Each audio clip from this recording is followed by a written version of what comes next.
श्री कृष्ण कहते हैं, अगर कोई मनुष्य हमारे साथ बुरा कर रहा है तो उसे करने दो, यह उसका कर्म है और उस समय उसके कर्म का फल उसे जरूर देगा। लेकिन हमें कभी भी किसी के साथ बुरा नहीं करना चाहिए, क्योंकि यही हमारा धर्म है। एक दिन एक ट्रेन में एक बुजुर्ग आदमी मुसाफिरी कर रहा था। ट्रेन के उसी डिब्बे में 5-6 नौजवान लड़के भी बैठे थे। तभी उन नौजवान लड़कों के मन में कुछ शरारत करने का आइडिया आता है। ये आइडिया यह था कि उन लोगों को ट्रेन की चैन खींचनी थी। फिर उन लड़कों के दिमाग में एक ख्याल आता है कि अगर ट्रेन की चैन खींचेंगे तो हमें फाइन भरना पड़ेगा।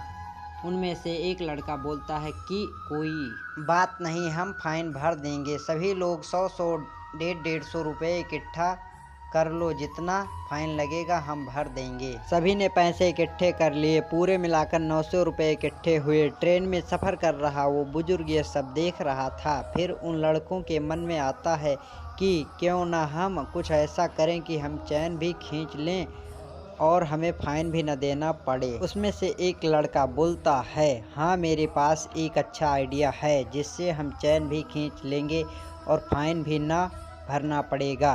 बाकी के सभी लोग उस बड़ी आतुरता के साथ पूछने लगे, जल्दी बताओ ऐसा कौन सा आइडिया है तुम्हारे पास। उस लड़के ने कहा, क्यों ना हम ट्रेन की चैन खींच के उसका आरोप इस बूढ़े पे लगा दें। ऐसा करने से हमारे पैसे भी बच जाएंगे और चैन खींचने का मजा भी आ जाएगा। वो बुजुर्ग आदमी ये सब सुन रहा था। उसने इस लड़कों से ये भी कहा कि मुझे क्यों परेशान कर रहे हो।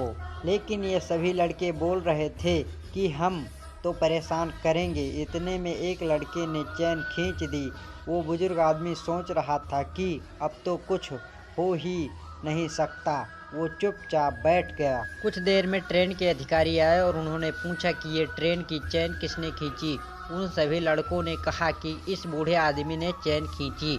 तभी वह अधिकारी ने उस बुजुर्ग आदमी से पूछा कि आपने ट्रेन की चैन क्यों खींची।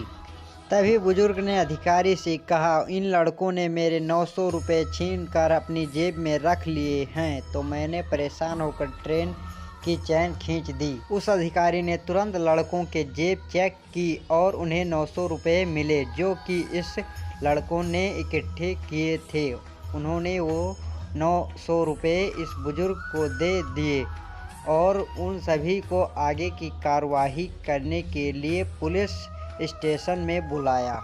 हमें किसी बुजुर्ग आदमी से कुछ ना कुछ सीखना चाहिए, ना कि उन्हें परेशान करने के बारे में सोचना चाहिए, क्योंकि हम जो काम आज कर रहे हैं वो ये काम कई साल पहले ही कर के बैठे हैं। इसीलिए हमें उनका आदर करना चाहिए।